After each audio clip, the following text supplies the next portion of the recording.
everyone, I'm Emma, a certified dog trainer. And I'm Kirsten, a certified dog behavior consultant. And this is Dog Chats. Join us as we chat about dog behavior, having fun with your dogs, and building relationships. We will offer practical advice and a bit of humor. Hi everyone, welcome to episode 39. Today we're going to be talking about multi-dog households. Yeah. So one of my clients reached out because she got a second dog who's lovely and had a resident dog who's a few years older. And she mentioned that some things are super challenging, like having guests come to the door, walking the two dogs. So she requested that we do an episode on living with multi-dogs in your same household. Great. And we're going to focus on her questions today, and want to put that out there too. If in the future anybody wants us to cover a topic, that's the way to do it. Yeah. Contact us, let us know. But we both live in homes with multi-dogs, right? So Emma and I are living this every day. And I'll tell you what, I don't do it perfectly. It's constantly a game of learning. Yeah, and it doesn't have to be perfect. It can't be. No. The dynamics are just changing so often. They're different. And as soon as I feel like, okay, I've got the walks figured out, then one of them somebody's behavior is just like us. Yeah, totally. So I think the biggest thing is just having that flexible mindset when you're going into this. And even if you're thinking about, it doesn't have to be two dogs in your home. It might be a dog and a cat or a dog and a rabbit. Or maybe your neighbor comes over with their dog sometimes, or one of your siblings is visiting with their dog. So we're going to just talk in general about how to set the dogs up for success and different things that you can try.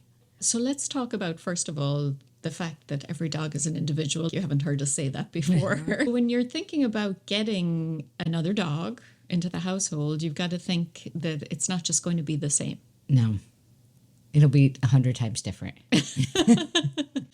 Again, thinking about, is that something you want to do? Because it's always nice to think, oh, he could do with the playmate. It'll be so much easier with the second dog. But there's a lot of stuff that goes with that. Just even each individual's needs. And some things are easier, I do think. Like, I feel less guilty about leaving my dogs for long periods when I know that they've got each other. And I feel that too. And honestly, I'm one of those people that I would never say, get a dog because you want to keep the other one company. Yeah.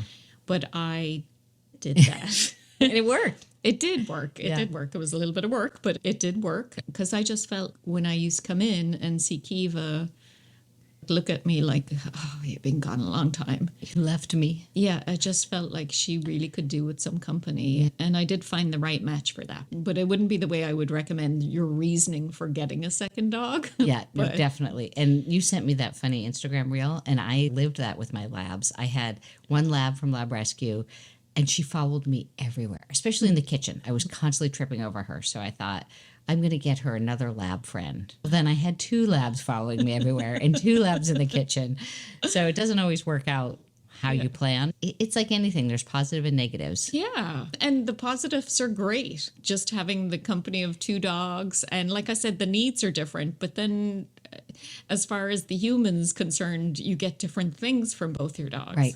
And there's a certain amount of love you can give, right? Like I remember when I wanted a second dog and my family was, oh, but what if you don't have like that, the time, the love? And I'm like, oh no, you just keep making more love. So that's how my heart works. Like I've got the 4 right now and I've got room for more. Oh, wow. Yeah. Opening that up. Did I just say that out loud? I did. Yeah. Yeah. I'm quite happy at 2. 2 is my sweet spot. I don't want any more than 2. Yeah, I'm happy. Don't get me wrong. But if a dog ended up in my home, I would love it. Yes. Even the 2 dogs, for me, I think if I had a third, I'd want some property because then I'd feel more at ease having space for them to run around. Yeah. So let's talk a little bit then about different dynamics. So with your client, it was a puppy and an older dog. Yes. How would we set that up for success, and some tips about once you bring your puppy into the... That's your area of expertise. Now, right away, I'm thinking separate spaces. But will you elaborate on that? The puppy is young and is new to the world and thinks everything is just wonderful and likes to be in everything and checking out everything. And the older dog, and it might not be that much older, but the older dog has already spent some time in the house and this is my space. I know where quiet time is. I know what I can do and my movements. And then a puppy comes into the house and they're like, oh my goodness, I have no time to myself. I don't know. So it's really important to keep that in mind, that even though the puppy and the older dog may get on just fine, we still want to be looking out for that dog that was already existing in the home and making sure all their needs are met and that they have that space to themselves that they had beforehand. And they're also given whatever they need from us, which could be just cuddles, it could be to play ball, that they have that time on their own with us a little bit. And then that the puppy still has the same as well. But the management at the beginning is important. And I've made this mistake of letting both dogs just ramble around the house all day long and not giving them any break. Yeah. And I had that with Buddy. He showed some signs, like he started lunging at Kiva at the beginning. And I really should have given them a little bit more time to themselves and allowing Kiva to come up to me instead of having a little dog in my lap all the because she was missing that interaction. But just taking it slow and just letting both of them acclimate. Yeah. I always think about keeping the resident dog's life as much the same as possible so they're not missing out. They don't get less of anything. And then that new dog, whether it's a puppy or an older dog, the new dog hasn't experienced anything in your house. So they'll be happy with very little, especially if they've come from a shelter. I have people feel guilty. Oh, I don't want to keep the dog in the kitchen. I'm like, they were in just a kennel run. So the kitchen feels tremendous. So less is better for the dog you're adding in because they haven't already experienced the world in your house. But the resident dog, really, we have to make sure they're getting the same. Because if they get less, they might get jealous. Yeah, they might just show different behaviors, kind of acting out a little bit. And I think, too, we always talk about the importance of sleep and getting that. Because when there's a puppy there, and if there's another dog, that puppy is going to be alert all the time. And I mean, like some puppies are great. They just regulate and just go, I'm going to sleep now, and they might sleep on the other dog. But that other dog may not want another dog sleeping right on top of them. So just giving them separate spaces to sleep. And that, I guess that kind of leads up to a little bit of basic management for if it's a puppy or another dog, but just feeding them separately. Yes. And that might even mean separate rooms. Just to start off with, you just don't know what you've got. Yeah. There's that 3-3-3 rule. So 3 days, 3 weeks, 3 months. You're starting to see the dog bloom or whatever that is. And 3 months is when they settle in. So you're still looking at stuff. Like my previous dog was very shut down and very shy when he arrived. But by the 3 months, I realized there was resource guarding. Yeah. So that's something I had to watch. Luckily enough, my other dog did not care about resources. So they had a perfect interaction with each other because my other dog went, have it, I don't really care. So keeping an eye on as we're moving through, but feeding them separately is good. What else would you suggest? I really am a proponent of the separate walks. And maybe not every walk, but I feel like just giving your dog that special time out in the world and be able to focus with them is so important. And especially if your resident dog has any naughty behaviors, like lunging, barking on the leash, like mine do, a new dog is just going to copy that, right? So it can be helpful to give that new dog some of their own special time, separate walks. But this is where I overthink things because I would always do the resident dog walk first because otherwise I don't want the resident dog to see me leaving with the new dog and be like, what? I'm not getting walked first. So I always walk the resident dog. And then I stick to the order too because I think dogs like that predictability. Because with my 4, I always walk them in the same order if I'm walking them separately. So they're not thinking like, is it my turn? Is it my turn? And then they're heartbroken. Instead, they're like, oh, wait, we know how this goes. Yeah. And that's important if you're walking them on your own. If my husband's around, then we're walking them together. That's totally fine. Yes. But when he's not home, my stress level goes way up having to take both of them out together. And I work with dogs. Because they're a little unpredictable. If they see a dog, they might decide they both want to react together, or maybe not at all, but I just find that a little stressful for me. Yeah. So I like to walk them separately now. Yeah. It means I have to put a little bit more time in the day because I have to get them out separately. And I actually, the newer dog, he's not so new now because we were saying how many years I have him, but he goes first because otherwise I hear him howling if I bring the girl first. He's very needy. Yeah. But if I bring him first and then pop him back in and then take Kiva out, then he's totally fine. Yeah. See, you're lucky you have a very chill resident dog. I think he was exceptional. Yes, she just totally gets it. I know what you're doing. You're going to take him out, and then it's going to be my time. And I do different things with them. With her, I know she's great off leash. So we go someplace where she's off leash, and she gets to sniff and check out the gopher holes. And with him, he's just, let's just keep walking. Let's just keep walking. Let's keep walking. And so I can do that with him, but it's just so much more relaxing. So much. Than it would be if I had both of them out together, because then it's just, I have to do this. Yeah. Rather than I'm enjoying this. And that was the client that reached out to me, Denise, I'm going to say her name, because her question was the new dog, the puppy, was really pulling. And it's so hard to do any kind of leash skills with one dog without somehow interfering with the other dog. And she had done all this work with her older dog, Nellie, and it almost wasn't fair for Nellie to be walked with the puppy because she was getting yanked along. Like she wasn't getting to move at her casual, calm, normal pace. So if you're going to be teaching a new skill, that's when I really recommend walking them separately. And I think that's important too for any leash skills that you're doing, is to work on it separately. And half the time, like people will say to me, oh, I don't have the time to walk the dog separately. I would rather the dog gets a 10-minute walk, but it's a really good 10-minute walk at their own pace and you're giving them attention, as opposed to 20 minutes together where we all get flustered when you're trying to manage too much. Sometimes I see those dog walkers that have 10 dogs. Oh, I can't even look at them. Sorry, that was judgy. And I just see all those dogs just moving along. And we want our dogs to go out and get the exercise, but I don't think that's very fulfilling for the dogs. Maybe 2 of them out of the 10 are enjoying it. The rest are like, oh, I'm too small. That dog's going to bump off of me. Right. I have to keep walking straight. We're not allowed to sniff. Just have to keep moving. It's getting them exercise, yes, but is it really giving them what they need? Probably not. No, it's not. And it's funny because I had a good friend who used somebody, and the woman would brag about taking her 16 dogs out at a time. So she would have 8 on each side around her waist. Wow. And I would look at pictures, and the dogs were all just dealing. They were shut down, right? Yeah. They were like, we're in motion. They're on these short leashes, and they just were in the middle of the road, and we can do better than that. It's amazing what humans think is impressive, because people look at that and go, wow, look how much control that person has. Right. Oh, but so that's true. It, control, but it's not. Anyway, we are going off in a different tangent. Yeah.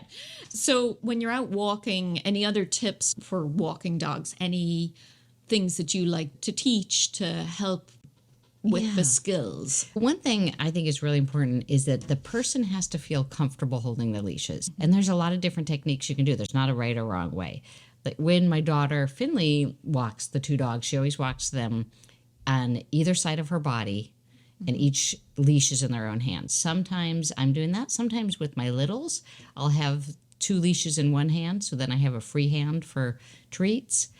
But I think it's whatever really feels good to that person. And we know leash skills, in the last couple of years, we've found that giving more leash actually helps with leash skills. Absolutely. So it has to be like a 6-foot leash at least. Yeah. And if you're practicing on your own, you could even go for a longer line. Yeah. And just that balance of being able to move out and back and move around you has actually really shown that it can help with your leash skills. Yep. Rather than having that really by my side the whole time. Yeah, if I get one more call that somebody wants me to teach the dog to heel. Sorry, I'm getting off on a tangent, but I'm anti-heel. And it's I like things like teaching them to stay close and in a radius, Yeah. but I also like that freedom of them being able to move around Right. a little bit. It's their walk. Yeah. I always ask people, do you ride horses? Have you had any contact with horses? Because it's not so much when you're riding the horse, but when you're moving the horse. I always think of how we move with a horse. We don't necessarily pull. I mean, some people might, but you don't pull, you just guide. And I always say that to people with their leash skills is really pick a spot off in the distance and just say, we're going this way. Yeah. Doesn't mean you can't stop and sniff, but you're saying to your dogs, follow me. Yeah. Let's move together. And I think I like the horse part because I feel like that's a huge animal and we can guide that animal move with us I like that word, guide. rather than pulling. One last thing I would say don't do, because I did this in the olden days. Is it called a coupler when you have the two dogs hooked together It's on one thing? the end of the leash is just one piece and Yeah. then it V's out. Yeah. Because that's really hard. It would be so rare for two dogs to be moving at the same pace and they end up not being able to go where they want to go. And they're also then feeling all the movements of the other dog. So I did that where I had my two labs together on one leash. Yeah. And it was always the black lab pulling the chocolate lab along. Yes, it helps because the dogs are pulling each other Yeah. rather than you, but Yeah. at the same time, we become the middle part where Right. we're just stretching out Yeah, to yeah, whatever they're exactly. sniffing. Yeah. But yeah, it's not great to have them so close together No. like that. It doesn't always work. Give them agency. If you are going to Yeah. walk the two dogs together, make sure they each have their own leash. And then if you need to work on their skills separately, going to bring them out Mm-hmm. Yeah. together because then you can focus on one. Like my bigger girl, awesome on leash. Yeah. My little guy, not so much. Can we go back a little bit to management in the house? So we talked about having their food separately. How about the beds? Lots of beds. Just everywhere. Yeah. In my case, it's not like any one of my dogs has their own bed. I don't know how it is for you, but like they share. Yeah.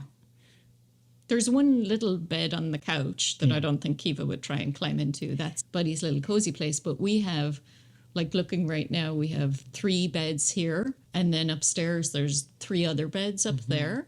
And actually 4 upstairs. And most of the time they are up on our bed during the day and sleeping on it. But they have options. Yeah. And they do tend to move around. I like that. Yeah. So I think that's really nice. How about water bowls?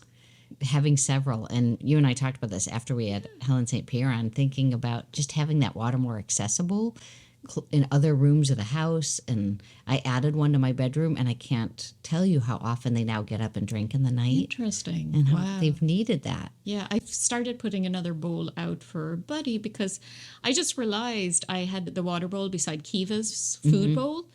And he sneaks up and takes a bit of her kibble every now and then if she's not looking. But I know he feels like that's a bit edgy to do. So I wouldn't want him to feel like the water bowl is also like that he has to sneak in, get some water and get out. Yeah. So I think having just some water bowls around. Yeah, is not a because bad the thing. more you have, the less likely you're going to have a guarding issue, I think. Then there's not that scarcity. How about toys and resources? How Yeah, do I you mean, do that's that? funny. So I've got the 4 dogs, and 3 out of 4 of mine guard certain toys. And I don't always know what toy it's going to be. And I'll pick it up and say, too special to share, like the toddlers, and put it up high and trade. I never just take it. I'm always trading them something. But my way of dealing with that is having a lot of toys accessible. I think you can either have the toys really managed in a way, and then you're bringing them out when you're supervising the dogs. Or in my case, I just have toys everywhere. Yeah. So that, but there are certain toys, and it's Charlie will get really upset if Neve takes one of his specials, and she doesn't always know what his specials are. Oh. He'll get grumbly. And I tried to do, it's funny, like this was very intentional. Charlie gets the balls if we're playing fetch in the yard, and Mick gets a Frisbee. And Charlie never touches the Frisbee, Mick never touches the ball. Every once in a while, Neve will come out and just want to shake things up. And she'll pick up one of Charlie's balls and run off and just, Mom! And, she'll do that with the Frisbee. But having the respect for the animals, knowing that some things are going to be too special to share, and that's okay. Yeah, I'm lucky enough that they can have bully sticks and they just go to different areas and they just eat their bully sticks and have no problem. And I see lots of dogs that have lots of toys that are totally fine with each other. Yeah. But it's always good to just keep an eye on something. Like Buddy, like his tennis ball, Kiva could care less about a tennis ball, but that's probably his highest value. We've had some dogs stay with us, and if that ball is out, if I've missed one that's sitting somewhere, then we're seeing a different side of Buddy if any dog comes near that ball or picks it up. Yeah. And that's my house with the bones, the bully sticks or whatever bones they have. We really have a system where they're basically each in their own room behind a baby gate or in a tie down. So if you see any signs where there is, I don't want to share that. Yeah. You just have to be very careful about how you set it up in order if they're going to have that at all. Being proactive, getting so ahead you of can that. keep it separate. And then the other thing about the separate spaces is, for me, when I've got someone coming to the door, I can't open the door and have all 4 dogs say hi. I love the way you have your dogs greet. Yeah. So Do you? walk us through. Yes, I do. I do. Because it's not overwhelming for the person either to come in and 4 dogs are coming up on top of them as soon as they come in. Right. So explain to everybody how you do your greetings when people come in. Yeah, it's staggered. Charlie will always meet somebody out front because if he meets them when no other dogs are around, he's fine. He gets amped up if the other dogs are super excited. He gets mad at them. So he's the fun police, right? So he gets to meet the person first out on leash in front of the house. Mick is behind my low fence in the yard, and I'll either throw him kibble or throw his Frisbee, but he doesn't get to say hi right away because he's a horrible jumper, and he's super excited. And if he gets excited, Charlie will try to control him. So he has to wait off to the side. Then I bring the person in, and Dakota's usually just out in the home, and she takes her own space. She'll run up to somebody and bark a little bit and then run away and go upstairs. And Neve needs to be in a crate because Neve makes bad choices. So she gets too excited when that door opens. She's sure it's a bad guy and will run at the feet. After the person is in and relaxed and sitting and everybody else is calm, I'll usually bring Neve out on leash. That's great. Unlike my dogs, they just all meet at the door. Well, they don't beat each other up. Charlie doesn't. Yes. Yeah. So it is very separate, and how mine works is my couch is very close to the door, so I know the little guy will be up on the back of the couch while the big girl is on the ground by the door, so it gives a little separation. Yeah, they have their own spots. And then people come in, and I don't have the little guy jumps, but only it's not crazy much. No. and Kiva doesn't jump, so it's a nice way for everybody to come in. But if I had 2 jumpers crazy in here, I might block off the door completely with the next pen on the inside. Yep. And then our space is a little different, like it's open plan, so it's not like I could pop them in the room, but if I don't see the person coming up, it's a little harder. Yeah. And then I probably would do what you do, is just bring them out one at a time. So we're just getting that energy down a little bit, especially if there's a young dog. And I probably would work a little bit on 4 paws on the floor, send him out to say hi, have him come back to me, depending on what dog I had out. But I know Kiva just wants love. They both just want love. They're just like so excited when people come in. So it's nice for them to say hello, but not to overwhelm the person coming in. And just to keep that arousal level low, calm and positive. And if I get surprised, every once in a while somebody just pops by. Then I grab a handful of cat food because it's just on the counter and scatter it. And they're all fine with a scatter. They don't have any guarding with the scatter. One time, one of the treats went under a dog bed because I have those raised beds. Yes. And there was a fight. Because that was the last treat and they were trying to get us. So I have to really make sure if I'm scattering, it's an open space, it's spread out so that I'm not. And I can scatter for both of them and there's no problem. Yeah. So it's just knowing your dogs and knowing sometimes you don't run into anything. And then sometimes you're like, no, I can't do that. Learning. Yeah. Just keeping our expectations real for the dogs we have in front of us. Yep. And it really is wonderful. I love having just one dog because it's much easier as far as you just have one dog. It's easy to go out. It's easy to find somebody to look after them. Yeah. It does have that stuff. But I really love having 2. Yeah. I haven't had one since my early 20s. I don't even remember what that's like. Yeah. Wow. It's just so much fun. And obviously we're dog people. But watching them last night, they were both up in the bed with me. and they were sniffing each other. They do this lovely stuff where they just sniff each other's noses and they just check each other out, and then they might get playful. And you're just like, wow, this is such a bond. I'm so glad that they have this with each other. When my previous dogs, I think they coexisted. I don't think they absolutely loved each other, but they were bonded. Like they would stand up for each other if they were out there and somebody messed with your brother. But I don't think they were necessarily this bond that my two now have. And I think it's important to say that's okay. For me, I'm going for roommates as opposed to best friends. Because in my case, Neve will play with Dakota separately and Mick separately. Not Charlie. He doesn't want to play. Charlie will play with his sister, Dakota, only. Oh, wow. And Mick would play with anybody who'll play with him, but he drives him crazy. So there's all these different things going on. And the truth is 90% of the day, they're not playing. They're just hanging out. And if they're even in the same room, and one's on a couch and one's on a dog bed, I feel like that's still, they're getting their social needs met. And that's really nice. You can't live in a home where there's dogs constantly playing. You'd be exhausted. It'd be like having a But trip it would be like the people in the house. So if we were constantly talking to each other or constantly doing things, we'd drive each other crazy. Yeah, do you want to dance? Do you want to dance? Do you want to play Let's now? play. Let's play. Let's go for a walk. Let's go. So I think that's important too, to know that downtime and just hanging out and just, like you said, being roommates is just as important. Yeah, I remember listening to a podcast a couple of years ago, and I don't even know how these people decided this, but that a good separation of ages was 3 years, because you often end up with the dogs not in the same developmental stage. It's hard to have two puppies or two teenagers or even two middle-aged adult dogs. There can be more competition for resources at that time.